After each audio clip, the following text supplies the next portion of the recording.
நேர்ல பார்த்ததுல. நானும் கோயம்புத்தூர் தான் சார். நம்ம எல்லாம் ஒரே ஊர் மக்கள் சார். நான் தமிழ்நாடு சார். நான் தமிழ்நாடு சார். அப்ப நான் இந்தியா.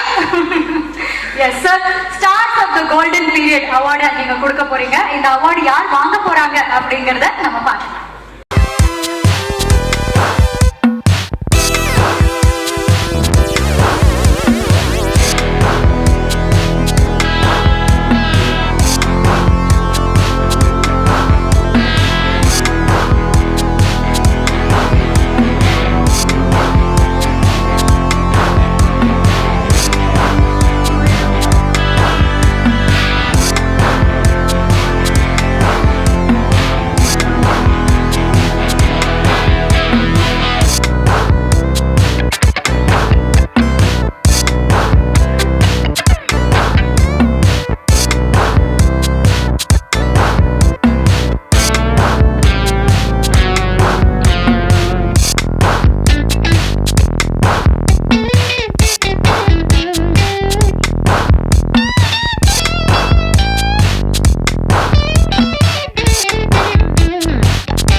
ஒரு மகிழ்ச்சியான தருணத்துல நாங்க அப்படியே மகிழ்ச்சி வெள்ளத்துல மிதந்துட்டு இருக்கோம்.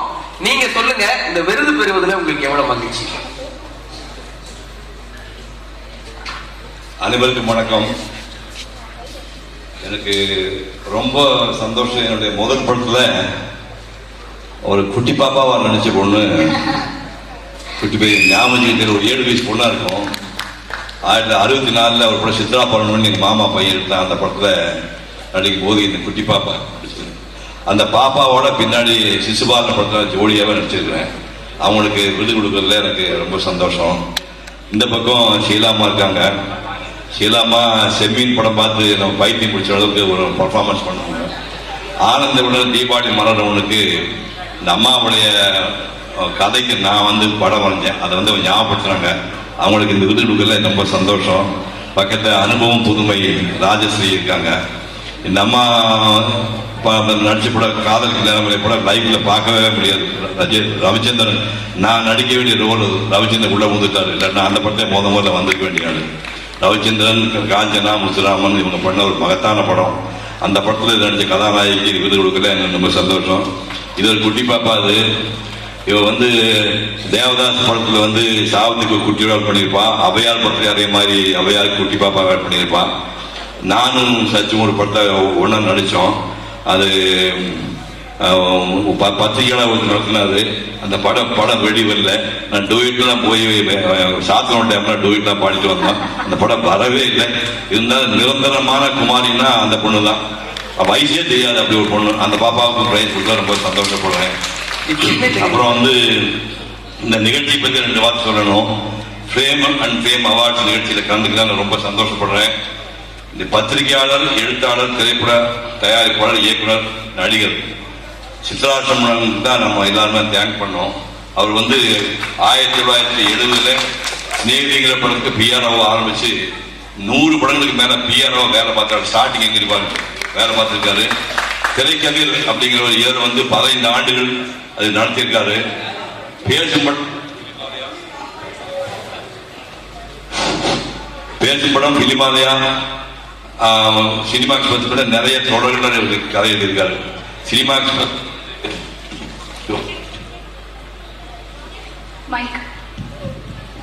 எஸ் சினிமா எக்ஸ்பிரஸ்ல ஒரு தொடர் எழுதியிருக்காரு.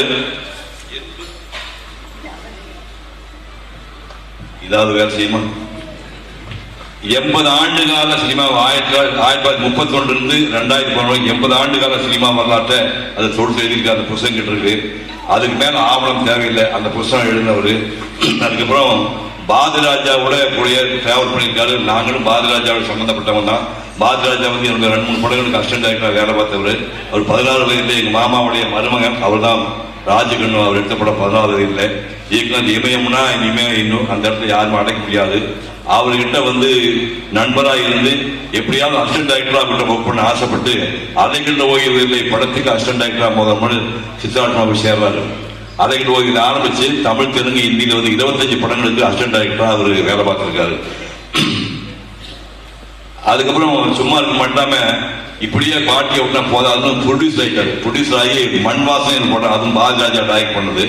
மண்வாசனை படத்தை இவரு ப்ரொடியூஸ் பண்றாரு. ரேவதி இன்னும் நடிச்சிருக்கா. பாண்டியன் தான் அடிபட்டு போயிட்டான். பாரதிராஜா டைரக்ட் பண்ண படம்.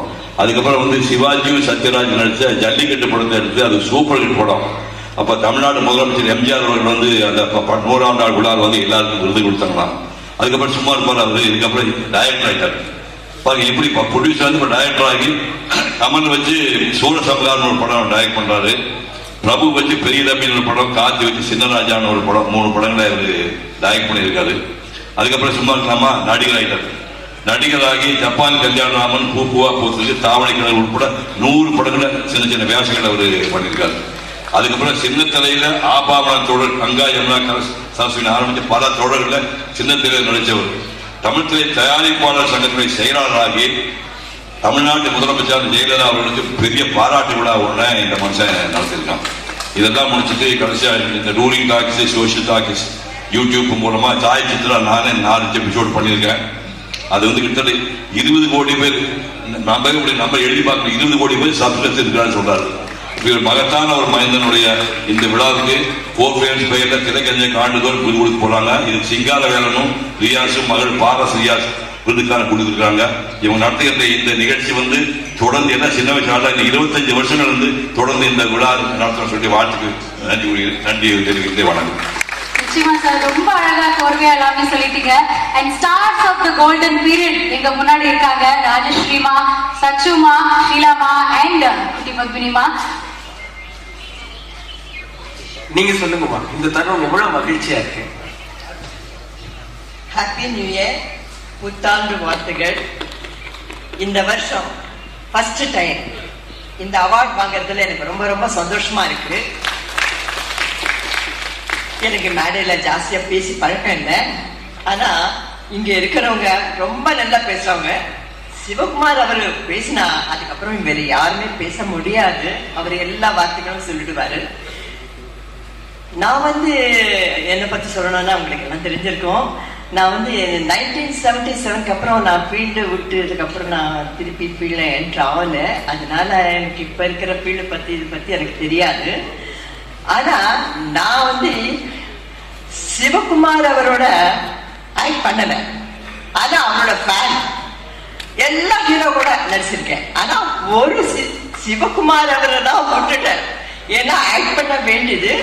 ஆனா சில காரணத்தினால நான் அந்த டைம்ல ஹைதராபாத் போறது. நான் எல்லா லாங்குவேஜ்ல ஆக்ட் பண்ற ஆர்டிஸ்ட். 5 லாங்குவேஜஸ்ல தெலுங்கு, தமிழ், கன்னடம், மலையாளம், ஹிந்தி. வருத்தப்படாதீங்க மேம், விரைவிலே அதுக்கான ஒரு வாய்ப்பு வரும். நாங்கெல்லாம் நம்புறோம். இந்த மேடைக்கு அதை நிறைவேற்றிடலாம் மேம். ஐயோ, எனக்கு ஆக்டிங் பத்தியே மறந்து போச்சுமா. ரொம்ப வருஷம் ஆயிடுச்சு. ஆனா ஒன்று சொல்றீங்க, எனக்கு நான் ரிட்டையர்ட் ஆனதுக்கு அப்புறம் நிறைய படங்க நான் பார்த்த படங்க. பாக்யராஜ் அவர் எங்க இருக்கா தெரியாது, நான் பார்த்தேன். அவர் ஃபேன் நான். ஐயோ இங்கதான் இருக்கீங்களா? நான் வந்து அவரை வந்து நான் 4-5 வாட்டி பார்த்த தூரமா, பேசுறதுக்கு கிட்ட போவேன். ஆனா எனக்கு பழக்கம் இல்லை. அவங்க வைஃபும் எனக்கு தெரியும். ஆனா நான் மலேசியால அப்புறம் 2-3 இடத்துல நான் பாக்யராஜ் அவரை பார்த்திருக்கேன். ஆனா மேடம் ஒரே மேடையில ஒரு ஹீரோயின் தன்னுடைய ஹீரோவையும் டைரக்டரையும் செலக்ட் பண்ணதை நான் இப்பதான் மேடம் பாக்குறேன். நான் பயங்கரமான ஃபேனுங்க அவருக்கு. ஆனா கிட்ட போவேன், அவருக்கு என்ன தெரிஞ்சிருக்குமோ இல்லையோ தெரியாது. ஆனா பேசுறதுக்கு எனக்கும் பயம். ஆனா நான் ரிட்டையர்ட் ஆனதுக்கு அப்புறம் பார்த்த நிறைய படங்க அவரோட படங்க தான் நான் பார்த்திருக்கேன். அவரோட ஃபேன். ஏன்னா இதுவரைக்கும் அவருக்கு படம் எல்லாம் நல்லா ஞாபகம் இருக்கும். ஏன்னா எங்க பிரதரோட சின்ன சின்ன பசங்களோட சினிமாக்கு நான் வந்து சென்னைக்கு வரும்போது ஹைதராபாத்ல இருந்து படம் பார்க்க போவேன். அப்ப அவரோட படத்துல எல்லா படத்துலயுமே ஒரு மீனிங் இருக்கும். அப்புறம் இதுவரைக்கும் எனக்கு என்ன ஞாபகம் இருக்குன்னா, அவர் சினிமா பார்க்க போவாரு. அப்ப அவங்க சிஸ்டர்ஸ் எல்லாம் உட்கார்ந்து இருப்பாங்க. இவர் அந்த ஒரு மாதிரி லவ் சீன்ஸ் அது வந்தா கீழே படம் போட்டுட்டு ஐயோ ஒன்னிச்சு தேடுங்க தேடுங்க சொல்லுவாரு. ஐயோ அந்த சீன் என்னால மறக்கவே முடியாது. இப்ப கூட அவரை பார்த்து அந்த சீன் தான் ஞாபகம் வரும். நிறைய ஏன்னா அந்த டைம்ல எங்களுக்கு என்ன பொழுது போறதுன்னா டேப்பு இதெல்லாம் இருக்கும். அந்த மாதிரி படங்க தான் பார்த்து எனக்கு அவரை பத்தி சொல்லணும்னு தோணுச்சு. ஏன்னா நான் ரிட்டையர்ட் ஆன புதுசுல நிறைய படங்கள் பார்த்துட்டு அவரோட படங்கள் தான். நிச்சயமா மேம், நாங்க எல்லாருமே சாரோட ஃபேன்ஸ். ஆனா அவ்வளவு பழக்கம் இல்லை எனக்கு நேர்ல. ஆனா இங்க இருக்கிறவங்க எல்லாரும் நாங்க எல்லாம் சேர்ந்து ஆக்ட் பண்ணோம். ஒரு சிவகுமார் சின்ன பையன் எங்களுக்கு எல்லாம் அவரோட ஆக்ட் பண்ணல. ஹீரோஸ் கூட நான் ஆக்ட் பண்ணிட்டேன். என்ன சொல்றதுன்னு புரியல எனக்கு. நீங்க தூரத்துல இருந்து பார்த்த நாட்கள் போதும். இந்த மேடையை இன்னும் அழகுபடுத்த எங்கள் பாக்கியம் திரைக்கதையின் ராஜா எங்கள் பாக்யராஜ் அவர்களை அன்போடு மேடைக்கு அழைத்து இன்னொன்னு சொல்லணும். டூரிஸ்ட்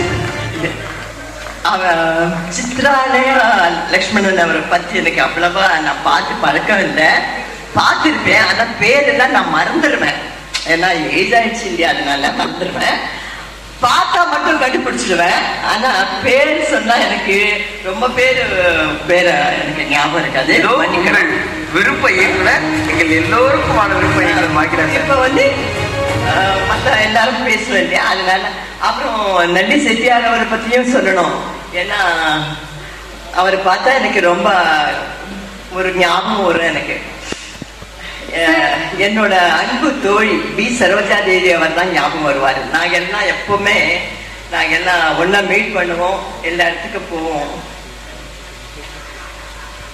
சாரி, ஐயோ வாங்க, ஐயோ நீங்க எப்ப வந்தீங்க? ஒரு போட்டோ என் பையன்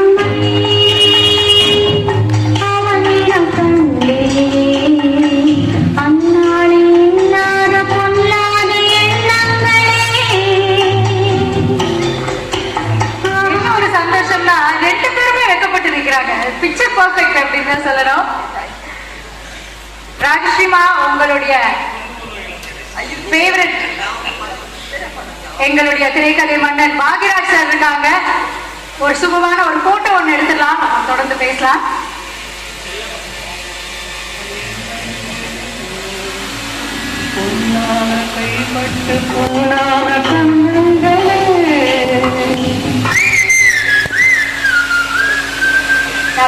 பாக்யராஜ் சார், மேம் சொல்லுங்க. மேம் பதிலுமா சொல்லுங்க.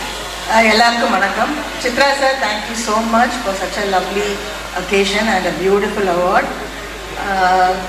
என்னை பொறுத்த வரைக்கும் இந்த cinema industry most genius and மார்க்கண்டேயர்னா சிவகுமார் சார் தான். அவர் கையால் அவார்டு வாங்குறது நான் ரொம்ப சந்தோஷமாக ஃபீல் பண்ணுறேன். அவர் கூட குட்டி பாப்பா ஆக்ட் பண்ணேன்னு சொன்னார், பெரியவளை ஆக்ட் பண்ணேன்னு சொன்னார். ஆனால் நாங்கள் பண்ண சீரியலில் எனக்கு ஹீரோவாக ஆக்ட் பண்ணார். ஸோ அதையும் என்னால் மறக்க முடியாது. டெலிவிஷனில் முதல் பெண்மணியாக தமிழ், தெலுங்கு, ஹிந்தின்னு நான் இருந்தாலும் யூடியூப்பில் முந்திக்கிட்டார் சித்ரா சார். ரொம்ப பியூட்டிஃபுல்லாக ரொம்ப நல்லா பண்ணிகிட்ருக்காரு. அவர் நீரோடி நல்லா வாழணும், நல்ல ஹெல்த்தோடும் நிறைய வெல்த்தோடும் நல்லா இருக்கணும்னு கேட்டுக்கிட்டு ஒன்ஸ் அகெயின் தேங்க்யூ ஆல். நிச்சயமா சச்சுமா சொல்லுங்க, சொல்லதான் போறேன். எப்படி இருக்கு இந்த அனுபவம்? நல்லா இருக்கேன்ப்பா. நான் மட்டும் இல்லை, எல்லாருமே நல்லா இருக்கணும். எல்லாருக்கும் வணக்கம். Frame and fame, Sai Chitra, touring talkies, so எல்லாம் இந்த விழா வந்து இந்த அவார்டு விழா இந்த வருஷம் ஆரம்பிச்சிருக்காங்க. இது மேலும் மேலும் வெற்றி அடைய வேண்டும். இன்னும் பல கலைஞர்கள் வந்து இதில் வந்து அவார்டு வாங்கணும். சினிமாவில் வந்து நான் இன்னைக்கு சொல்ல போகிறது என்ன அப்படின்னா, 75 வருஷம் நான் ஸ்கூல்லே பார்த்ததில்ல,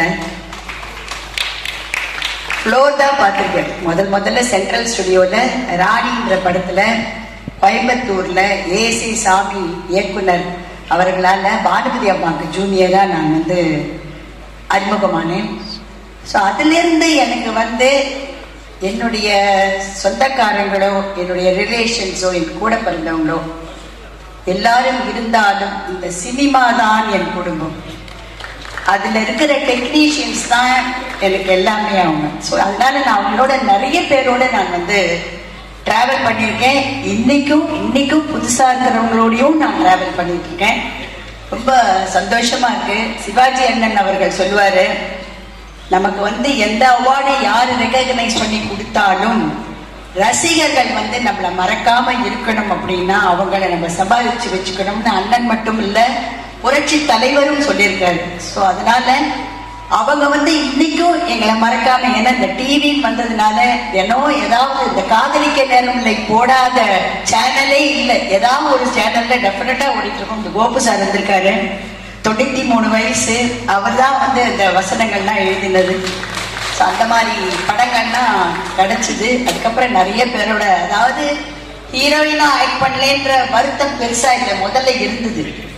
ஆனா நான் உடனே எனக்கு காதலிக்க நேரம் இல்லை கிடைச்ச உடனே அது அன்னைக்கு மாறினதுனால இன்னி வரைக்கும் இந்த சினிமாவில் என்னால ஏதாவது ஒரு கேரக்டர் பண்ண முடியும். ஸோ அதுவும் ஒரு விதத்துல சந்தோஷம்தான். சிவா வந்து என் வீர திருமகன் படம் பார்த்துட்டு என்னுடைய போட்டோ எழுதி வச்சிருக்கேன்னாரு. அது இன்னும் வரல, என் கைக்கு வரல.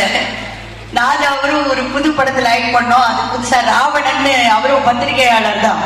பாவம் ரொம்ப ஆசைப்பட்டு சிவா வந்து ஜூனியர் இருப்போம், நான் பெரிய ஹீரோயின். அப்பதான் சொன்னார், உங்களுக்கு எல்லாம் நடக்கும், நான் புதுசா வந்திருக்கேன், எனக்கு ஒரு ரூம் கூட சரியா கொடுக்கல அப்படின்லாம் சொல்லிட்டு இருந்தாரு அவரு. ஸோ ஒரு சாங் எல்லாம் எடுத்தோம். சினிமாவில் இதெல்லாம் வந்து ரொம்ப சகஜம். 5000 அடி 3000 அடியோட படங்கள் நிறைய நின்று இருக்கு. அந்த மாதிரி படத்தை எடுத்தாலே இன்னைக்கு ஒரு பெரிய படமே போடலாம், அந்த அளவுக்கு இருக்கு. பாக்யராஜ் சாரோட எனக்கு வந்து ஒர்க் பண்ற ஒரு வாய்ப்பு கிடைக்கல.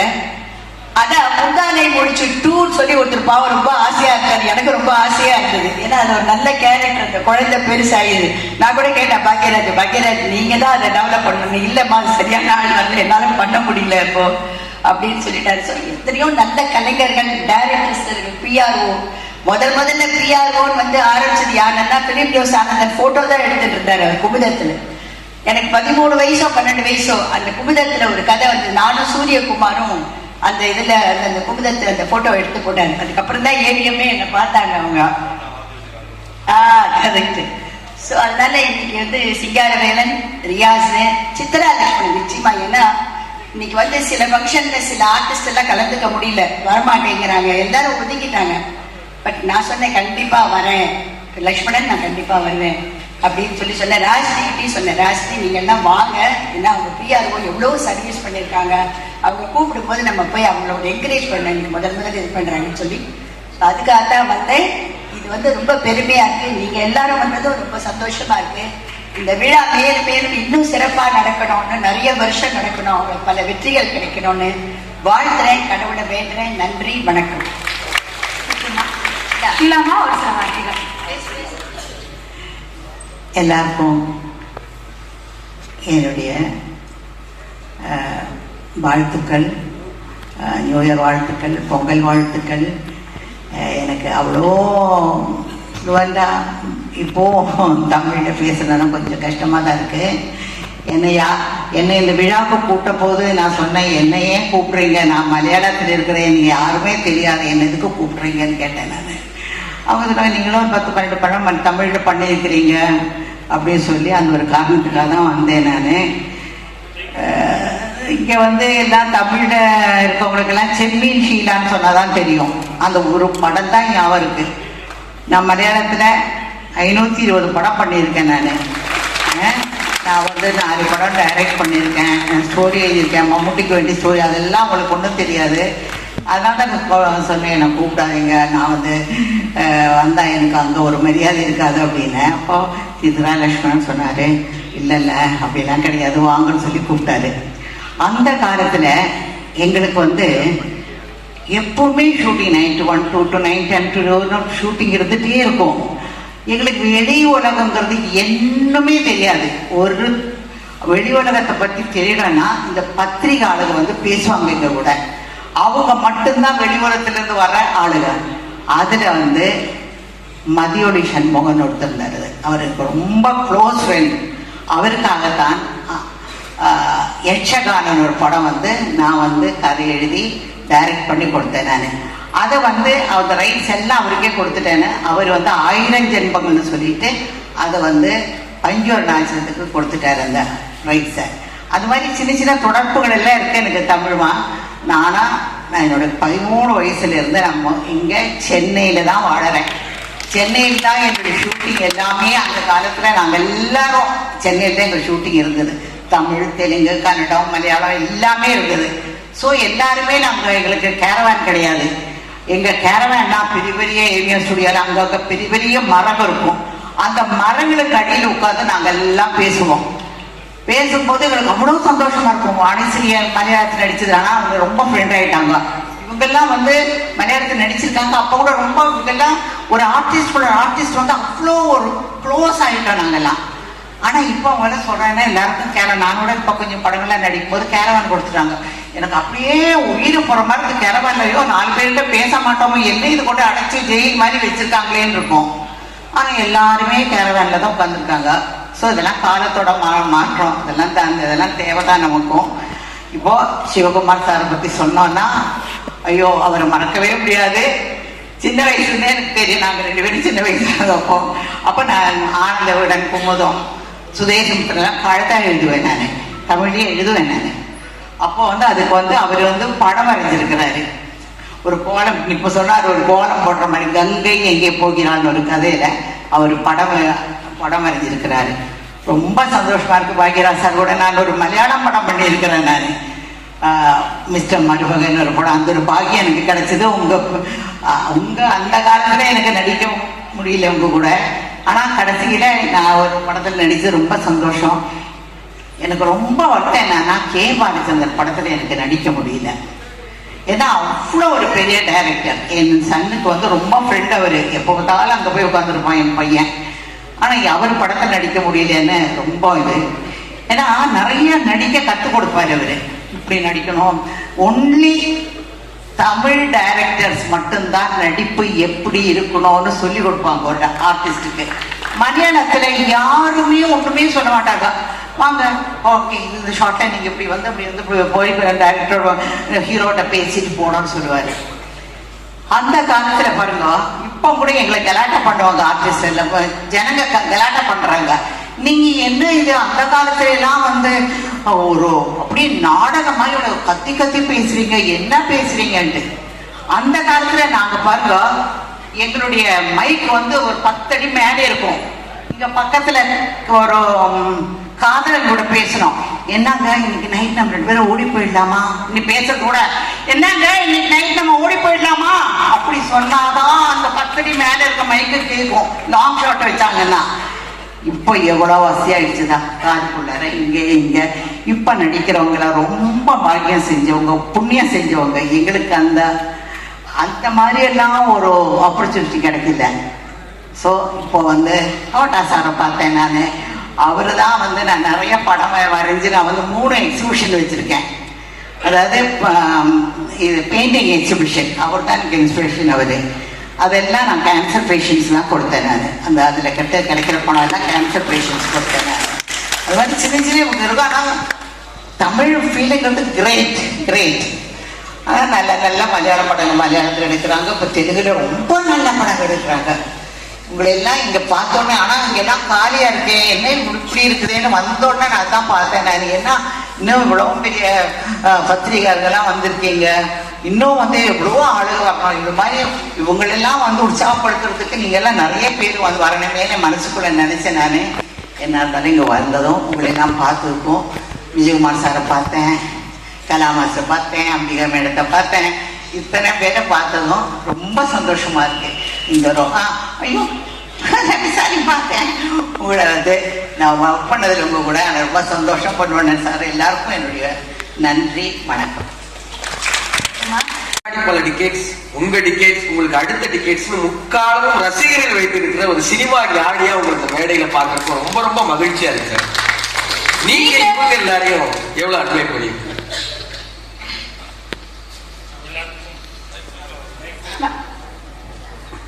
எல்லாத்துக்கும் என்னுடைய பணிவான வணக்கம். 50 வருஷம் சினிமாவில் எல்லா துறையிலையும் அனுபவம் உள்ள என்னுடைய இனிய நண்பர் சித்ரா லட்சுமணன் வந்து டூரிங் டாக்கீஸ், அவரு ரியாஸ் பொண்ணு பாரஸ் ரியாஸ் இவங்கெல்லாம் இருக்காங்க. ஸோ எல்லாரும் இவ்வளோ அனுபவம் உள்ளவங்கெல்லாம் இருக்காங்க. அவங்க வந்து முதல் வருஷம் இந்த அவார்டு கொடுக்கறது அப்படிங்கிறது வந்து அந்த தேர்வு குழு கமிட்டியில் நான் தலைவராக இருக்கிறேன். எனக்கு பக்கபலமாக எல்லா சினிமா இண்டஸ்ட்ரியில் இருக்கிற முக்கியமானவங்க எல்லாம் இருக்காங்க. அதுவும் ரொம்ப சந்தோஷமா இருக்கு. இன்னைக்கு கனவு கன்னிகளோட இன்னும் 90 இளமை அவங்க சின்னி அவங்க இப்படி இவங்களோட வேறு திருமகள்ல இவங்களுடைய இது பர்ஃபார்மன்ஸ் சச்சு அந்த சின்ன குழந்தையா வந்து குழந்தையின் தெய்வத்தில் அந்த பாட்டுங்கிறது வந்து கடைசி வரைக்கும் எல்லா லாங்குவேஜ்லையும் வந்து பண்ணிக்கிட்டு இருக்கு. ஸோ இவங்களோட எல்லாம் இங்கே வேலையில் இருக்கிறதுங்கிறது ரொம்ப சந்தோஷமா இருக்கு. அப்புறம் என்று மார்க்கண்டேன் பூர்ணிமா வந்து பாக்கியம் பண்ணிக்குதுன்னா அவர் கூட வந்து நடிச்சிருக்கேன். நானும் நடித்தேன், இருந்தாலும் பூர்ணிமா வந்து தேவைப்பட்ட படங்கள் எல்லாம் ஆட் பண்ணிக்குது. ஸோ எல்லாருமே என் கூட எல்லாம் இருக்கிறது ரொம்ப சந்தோஷமா இருக்கு. இந்த அவார்டை பற்றி சொல்லணும்னா என்னன்னா திறமை இருக்கவங்களுக்காக வந்து தேர்ந்தெடுத்து இந்த அவார்டு கொடுக்குறாங்க. அது வந்து பிரகாசமான விளக்கு மாதிரி. ஆனால் அதுக்கு ஒரு தூண்டுகோள்ங்கிறது ஒன்று இருந்துகிட்டே இருக்கணும் இல்லையா? அதுதான் இந்த அவார்டு கொடுத்து தூண்டுகோலாக இருக்கிறது வந்து சித்ரா அவங்களும் இந்த டூரிங் டாக்ஸினுடைய ஃபேமரிக்கும். ஸோ இது வந்து நிறைய இன்னும் அதாவது என்கரேஜ் பண்ணுற மாதிரி இருக்கும், எல்லாத்தையும் உற்சாகப்படுத்துகிற மாதிரி இருக்கும். ஸோ இந்த மாதிரி பழைய நம்ம அவங்க நாங்கள் மறந்துட்டோம், நமக்கு யாரும் தெரியுங்கிறாங்க. என்னென்னைக்கும் எவருக்கிறியா இருந்துட்டு இருக்காங்க. அவங்க எவருக்கிறியா மட்டும் இல்லாம அம்பிகா வந்தனி அம்பியா அப்படின்னு சொல்லிட்டு அவங்க அடையாளம் மட்டும் பேசுறாங்க. தோட்டம் தண்ணி சாரை வந்து அடையாளம் மட்டும் எல்லாம் பேசுறாங்க. ஸோ இவங்க எல்லாருமே ஒருத்தரும் பழசு கிடையாது. எல்லாருமே வந்து இன்னைக்கும் சினிமாவில் இருந்துகிட்டே இருந்துட்டு இருக்காங்க, ஃப்ரெஷ்ஷாகவும் இருந்துகிட்டு இருக்காங்க. ஸோ இவங்களுக்கு எல்லாம் இந்த அவார்டு கொடுத்து இந்த ஃப்ரேம் அண்ட் ஃப்ரேம் அவார்டுக்கு கொடுக்கறது ரொம்ப சந்தோஷமா இருக்கு, ரொம்ப மகிழ்ச்சியா இருக்கு. மெயினாக உங்களுக்கு ரசிக பெருமக்கள் உங்களுடைய ஆதரவுல தான் சித்ரா அவர்கள் வந்து ஒரு நம்பிக்கையோட பண்ணியிருக்காரு. ஸோ அவர் இன்னும் மேலும் மேலும் சாதனைகள் படைக்கணும். இந்த அவார்டு நிறைய பேருக்கு கிடைக்கிற அளவுக்கு எல்லாருக்கும் உற்சாகமாக இருக்கும்னு சொல்லி என்னுடைய மனமார்ந்த ரொம்ப ரொம்ப நன்றி சார். உங்கள் கனவு கன்னிகளுக்கே நீங்க ஒரு கலை கண்ணனா மாறி இருக்கிறது டூரிங் டாக்கீஸோடைய பெருமையான வாழ்த்துக்கள் சார். ரொம்ப நன்றி. நீங்க கொஞ்ச நேரம் எங்களுக்காக காத்திருக்கணும் sir. Thank you Pandian sir. And எங்களுடைய ஸ்டார்ஸும் சிவகுமார் சார் நீங்க எல்லாம் மேடையில இருக்கலாம். அடுத்து கொடுக்க போறீங்க. இந்த விருது யாருக்கு போகுது அப்படிங்கறத நாம பாத்துக்கலாம்.